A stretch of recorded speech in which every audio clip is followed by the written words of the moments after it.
Muito bem, pessoal. Hoje vamos falar sobre a Vibra Energia, né? Antiga BR Distribuidora. Quem aqui também era da época da BR Distribuidoras, né? Posto BR. A gente vai ver aqui nesse vídeo que a Vibra se tornou muito mais do que simplesmente uma rede de distribuição de combustível, né? Tá muito mais do que posto. Tá posto com gosto, né? Geração de energia, novos negócios, enfim, né? Vamos dar uma passada aqui pelos números. O código da ação VBBR3, Vibra Energia SA, né? Nos últimos 5 dias aqui está caindo por volta de 3%, nos últimos 6 meses subindo 11%, no ano 16%, nos últimos 5 anos caindo 16%, né? Lembrando aí que ela fez aí a espécie de essa troca de nome, né, mudança de marca, né, recentemente, aí entre 2021 e 2022, ok? Vamos dar uma olhada aqui então nos números, né? Parte de dividendos, uma boa distribuição de dividendos aqui, né? Já foi melhor, mas ainda está uma boa. Ela está um pouco alavancada, a gente vai dar uma olhada nos números, tem feito bastante investimento, que tem comprometido um pouco aí, pelo menos nesse período, o caixa, mas quem sabe aí no futuro, né? Possa ter retorno para os acionistas, que é isso que a gente quer, ok? Também é uma ação aí que o Barsi está sempre de olho, um projeto que ele está sempre aí investindo, a gente vai tentar entender aqui o porquê, né? Vamos lá, dar uma passada nos números? Valor atual 17,10, já esteve na mínima aqui de 12,33, excelente oportunidade, e já bateu um teto de 19,07, ok? Que mais aqui? Os dividendos, né? Aproximadamente 4,31%, certo? No ano aqui, perdão, nos últimos 12 meses, valorização de 4,4%, ok? Tem uma grande participação no mercado, né, na questão de liquidez média diária, certo? Vamos então aqui aos números, né? O que eu gostaria de separar aqui para vocês? Olha, o PL da empresa está bem esticado, tá? Só que a questão aqui da dívida sobre o patrimônio líquido não está tão alto, né? 0,9, batendo aqui no nosso limite de 1, né? E a dívida líquida sobre o EBITDA também está batendo aqui no limite dos 3, né? Então, assim, ela está com um pouquinho aí de dívida, né? Quase ali no teto, quase estourando o limite do cartão de crédito, né? Muito bem. A gente vai tentar entender, né, o porquê que isso está acontecendo. Vamos lá. Vamos falar aqui um pouco sobre as margens, né? As margens também estão um pouco comprimidas, né? 3,64 na margem bruta, no EBITDA 2,17. Pelo tamanho da empresa a gente sabe que é baixa, né? Tem um ROI bom de 2 dígitos, está tendo crescimento de receita e um pouquinho aqui no crescimento dos lucros, certo? Muito bem, vamos um pouco mais para baixo, vamos entender aqui um pouco a distribuição dos dividendos nos últimos 5 anos. Aqui ela já distribuiu bastante, somos desta época, né? Se você também, né? Que a gente olhava lá no gráfico, dava 13, 14% de dividendo, né? R$ 2,68 aqui por ação, R$ 1, 2 e aqui 80 centavos. Se a gente fizer uma média aqui, olha, vou colocar uma média mais ou menos aqui neste ponto de R$ 2, né? 2 dividido por 0,06, se ela voltar a distribuir os dividendos como distribuía, é uma ação na casa de R$ 33, uma conta aqui meio de padeiro, né? Hoje ela está por volta de R$ 17, temos aí um upside, né, de aproximadamente 100%, ok? Ela distribui os lucros sem comprometer muito, né, o caixa da empresa, aproximadamente entre 30% e 50%, né? Aí no payout, né? Ou seja, dos lucros quanto que ela reparte com os acionistas. Uma coisa que me chamou bastante atenção, coloca aí no campo de comentário, o que você acha desse free float? Quase 96% das ações desta empresa estão aí disponíveis no mercado, ok? Ela é do novo mercado, isso significa que ela tem um alto nível de governança, né? Respeita aí os níveis de governança e ações disponíveis aqui, olha, o controlador mesmo tem pouca, né? A maioria delas, a imensa maioria, para o mercado, para nós, os acionistas aí, tá bom? Um pouco da composição acionária. Temos aqui a Samambaia, Master Fundo, BlackRock, como dizem por aí, né, a dona do mundo, tem tudo, em tudo quanto é lugar, e a Dynamo, com as suas participações, né? Todas elas aqui meio saturadas, né? Até uns 5, 6%, porque o resto é free flow, ok? Muito bem. Vamos agora entender um pouco sobre o case da empresa, né? Eu sempre pego as informações, pessoal, no próprio RI da empresa, né? Uma dica aí, né? Só você digitar RI no Google, né? Dá um espaço e coloca o nome da empresa. Ele já cai direto na página aqui com todos os dados para você poder entender um pouco mais sobre a empresa. Então eu vou pegar aqui a apresentação. Essa daqui é a nossa querida Vibra, né? Antiga BR Distribuidora. Passou aí por esse rebrand, né? Essa nova marca, e a gente vai entender um pouco mais aqui sobre este case. Até que fala um pouco sobre a história, né? Lá, o BR, follow on, turnaround, se ajustou aqui, e para a nova marca, né? Então, é mais ou menos nesse período que nós estamos. E aqui é o ponto do nosso vídeo, transição energética. Não é só posto que a Vibra tá. A gente vai ver aqui os projetos e eu fiquei espantado com a quantidade e a diversidade de projetos, sobretudo na questão da geração de energia, né? Aí trazendo coisas aí, informações relevantes para você poder tomar suas próprias decisões. O cenário atual, né? Posto. 8.400 postos, 30 milhões de pessoas usam o serviço. A parte de lojas de conveniência, 1,1 bilhão ao ano. Produtos Lubrax, 80 mil clientes. Mais de 19 mil pontos de consumo. Olha que interessante. Ela fornece para 80 das 100 maiores empresas do Brasil. 38% do combustível utilizado no país. Esse outro ponto interessante. A cada 10, 6 voos comerciais no Brasil são abastecidos com a distribuição da Vibra, a BR. Você já esteve no aeroporto, né? Daí você olha para fora, tá aquele caminhãozinho tanque, né? Abastecendo o avião, e lá tá a bandeirinha BR, né? Você já percebeu isso? Então, aqui fala que de 10, 6 são abastecidos aí com combustível, né, fornecido aí pela Vibra, né, do posto BR. Né? Aqui fala sobre as principais áreas de negócio, a gente vai entender um pouco mais nos projetos, né, mas resumindo, né, a parte de combustível, loja de conveniência, né, lubrificantes, também aqui na parte de gás, e depois aqui a parte também de, por exemplo, solventes, enxofre, combustível para navio, óleo para navio, enfim, também para parte de ferrovia, né, trens. Hoje esse é o portfólio dela, né?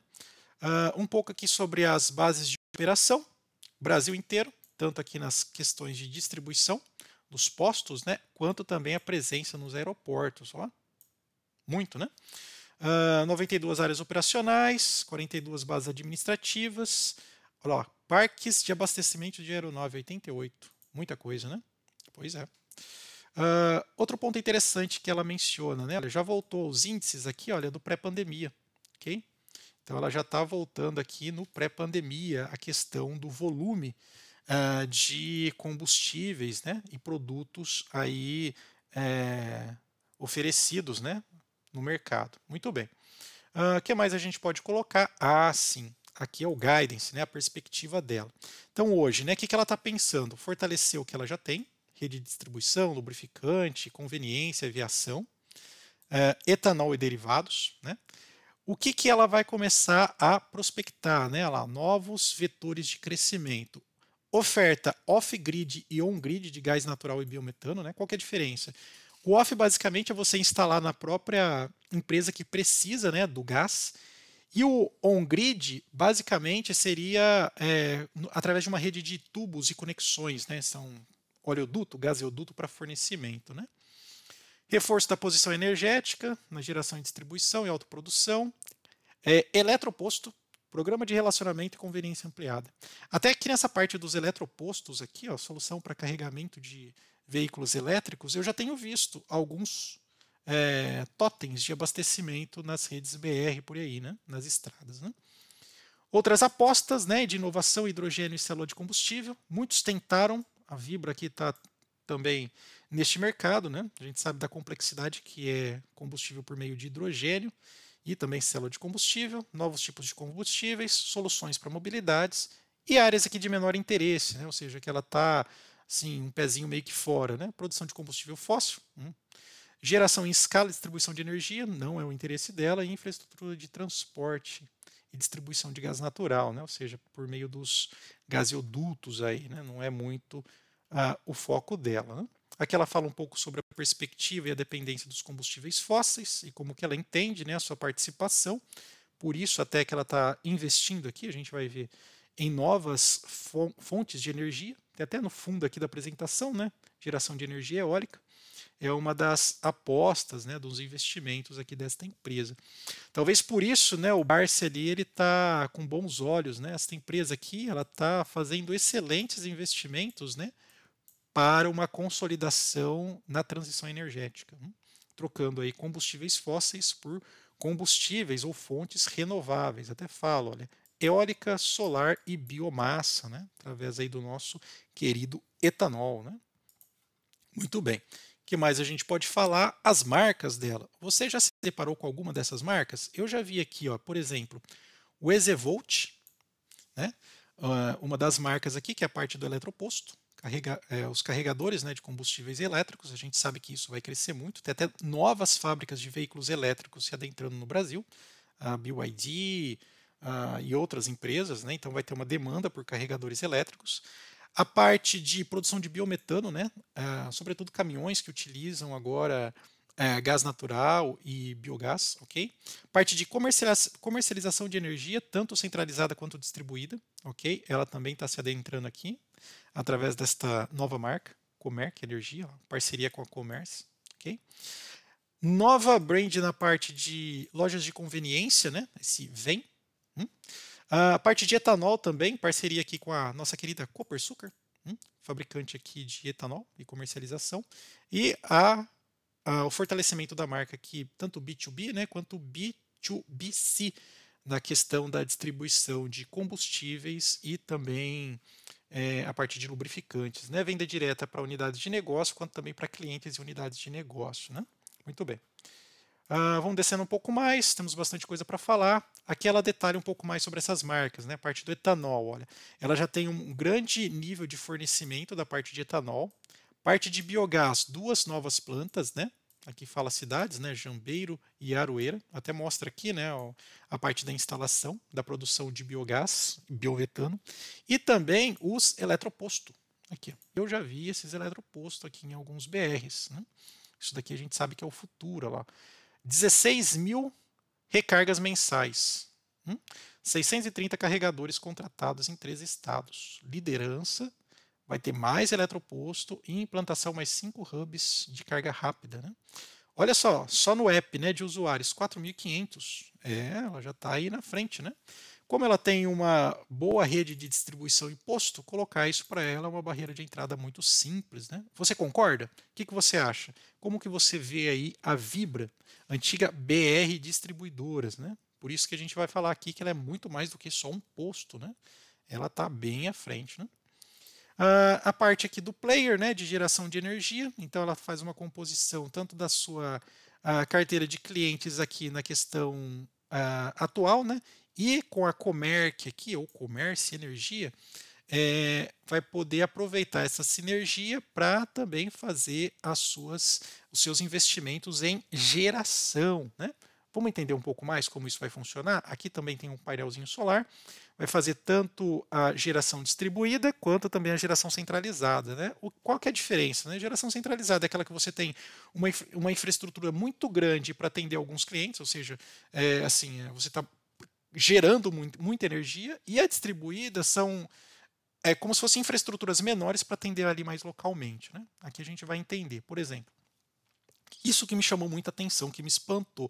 Dá uma olhada na quantidade de capacidade instalada que ela está tendo aqui, por exemplo, solar. Eu não fazia ideia que ela tinha tantas plantas assim de geração centralizada. Ó, Brisas, Minas Gerais, Pernambuco, né? Pernambuco, Minas Gerais. Daqui é solar. Olha o tamanho destas unidades geradoras aqui, né? Desses parques de geração de energia solar. Olha. Castilho, São Paulo. Aqui já é eólica, né? Rio dos Ventos, Rio Grande do Norte, Babilônia, São Paulo, Rio do Vento, Rio Grande do Norte. Olha só esta capacidade, né? Olha, solar e eólica. Olha como está crescendo. Aqui a gente está falando de praticamente de trimestre a trimestre, ó, 642. Acho que aqui deve ser gigawatts ou megawatts, não sei. Mas olha, 642, 715, 741, 1.400, 1.800 até 2024. Gente, muita coisa, né? Ela está crescendo aí na questão da geração de energia, né? Ok? De fontes renováveis. Aqui fala um pouco sobre as unidades fotovoltaicas delas, instalações, muito grande, mais instalações por vir. Olha o tamanho disso daqui. Eu vou tentar dar um zoom nisso daqui. Olha, é uma fazenda mesmo de painel solar, pessoal. Olha o espaço, aqui já está as grades para colocar os painéis, né? E olha o tamanho disso daqui. É uma coisa assim gigantesca, né? A Vibra está vindo com tudo aí nesta área, né? E muitos outros parques. Olha o tamanho desse terreno para eles instalarem. Isso daqui é em Várzea da Palma, Minas Gerais. Pessoal, vocês aí que é próximo dessas regiões, comenta aí no chat o que vocês estão vendo por aí, né? Unlock aí, ok? Babilônia, aqui fala Bahia, no outro ponto estava Babilônia, São Paulo, mas realmente Babilônia deve ser na Bahia, parque eólico, porque não tem muita incidência de vento aqui em São Paulo, realmente deve ser Bahia, com certeza é Bahia. Também Rio dos Ventos, Rio Grande do Norte, olha lá, já está colocando até a estrutura para colocar o pilar, né, para geração eólica. Geração distribuída também, parques um pouco menores, mais locais, mas também grande infraestrutura, né? Um dos maiores pipelines de energia renovável distribuída em construção no Brasil. Pois é, muita coisa. Não é à toa que a família Barsi está investindo pesado no papel, até porque eles têm muito conhecimento de mercado e estão vindo com tudo, né? A empresa está passando aí por uma questão numérica, né, dos preços estão um pouco mais achatados, porque talvez o CAPEX deles estão alto, né, ou seja, o investimento em projetos futuros. Né, estão tirando bastante dinheiro do bolso, estourando aí o limite do cartão de crédito, né, para poder remunerar os acionistas, né, através de projetos maiores. Né. Pois é. A parte aqui de lubrificantes, nem vou entrar muito em detalhes, é uma parte importante da empresa, a gente já conhece bastante, né, marca Lubrax. Aqui um pouco sobre a participação societária, né? Então Vibra aqui em cima, Brasil Supply, não conheço, né? Aqui deve ser rede de distribuição, a parte de energia, a parte de gás, rede de atendimento, boa composição aí, né? A parte aqui da distribuição de etanol, biometano, enfim. Outra coisa que eu queria trazer para vocês, pessoal, é a parte da cobertura por parte das casas de análise, né? Preço teto deles, 26, 27, 24, né? Então, pessoal do Bank of America, Banco do Brasil, Bradesco, a lista é grande, tá? A gente for descendo aqui, olha, tem casas de análise aí, né? O pessoal do BTG Pactual dando 28 no valor do papel, ele está 17 hoje. 25, olha aqui, ó, HSBC dando 33 para o valor do papel, bem próximo daquela conta que nós fizemos dos dividendos, né? Recomendação de compra, falando que está abaixo da cotação, né? Pois bem, olha lá. Muitos dando recomendação, né? Pois é. Outra coisa aqui que eu achei interessante, né, que eu gostaria de compartilhar com vocês. Pessoal, sempre que vocês forem investir numa empresa, num projeto, a primeira coisa que vocês devem fazer, ou uma das primeiras coisas, é ler esse cara aqui, ó, o Estatuto Social da empresa. Né? O que é o Estatuto Social da empresa? É o que a empresa faz, deixa de fazer. E como a nossa perspectiva é da renda passiva, né? O acúmulo de patrimônio que possa nos gerar uma renda passiva, a coisa mais importante que a gente tem que observar aqui é como que a empresa vê a questão da distribuição dos dividendos. Ela está comprometida pelo menos com o mínimo prioritário, ela utiliza as reservas ou os excedentes, né, dos investimentos para remunerar os acionistas. Uma coisa que você pode fazer, né, além de ler o estatuto, é fazer o seguinte, por exemplo, eu venho aqui, dou um Ctrl F e pesquiso aqui a palavra dividendos, por exemplo. Né, ó, colocar aqui dividendos. Dividendos. Aí eu começo a observar aqui no estatuto o que a empresa fala sobre o dividendo. Né? Então, por exemplo, ó, eu venho aqui, fala sobre declarar os dividendos, alteração na política não, dividendos não, deliberar, beleza. Aqui, ó. Olha só que interessante, ó. Emissão de debêntures, tal, capital, distribuição de dividendos. Vou olhar aqui mais para baixo. Ó. Os lucros não destinados às reservas deverão ser distribuídas como dividendos. Bom, então eu já sei que aquilo que sobrar das reservas vai também ser distribuído. Será que ela respeita aqui? Ó, a companhia poderá realizar pagamento de dividendos ou juros sobre o capital próprio em períodos inferiores ao exercício. Ok, beleza. Os dividendos intermediários e intercalares, ok? E o juro sobre capital próprio previstos neste artigo poderão ser imputados aos dividendos mínimos obrigatórios. Então, ela respeita aqui, né, que no nosso caso, no Brasil, é de 25% dos lucros operacionais. Então, a empresa fala aqui sobre a remuneração dos dividendos, pelo menos o mínimo aqui. Olha lá, a distribuição dos dividendos, tal. Então, ela é uma empresa que tem esta questão da distribuição dos dividendos no seu estatuto social, né? Toma cuidado com isso, tá, pessoal? Então, a primeira coisa que eu recomendo você fazer uma leitura mais profunda disso, né? Só quero mostrar para você como que funciona, como que você encontra, para você poder tomar suas decisões. Mas isso é importantíssimo, né? O Barça sempre fala, hoje as pessoas não lê o estatuto social da empresa. Você precisa ler, ok? O estatuto. E para a gente terminar, vamos ver aqui como que a empresa é avaliada pelos funcionários. 74% dos funcionários recomenda, tem um rate aqui de 4 numa escala de 0 a 5, né? 4, né? A gente já viu empresas melhores, mas de repente, por causa dessa reorganização, nova brand, novos investimentos, talvez isso possa subir um pouquinho, né? Mas aqui ela está dando um rate, pelo menos aqui, de 4, né? Numa escala de 5, 74% dos funcionários recomendam. Tá bom? Pessoal, o que você acha dessa empresa? Você investe nela? Acredita neste case? Deixa aí no campo dos comentários. Considere dar um like, curtir o nosso canal se você estiver gostando aí dos nossos vídeos. Agradeço a atenção. Até mais. Tchau, tchau.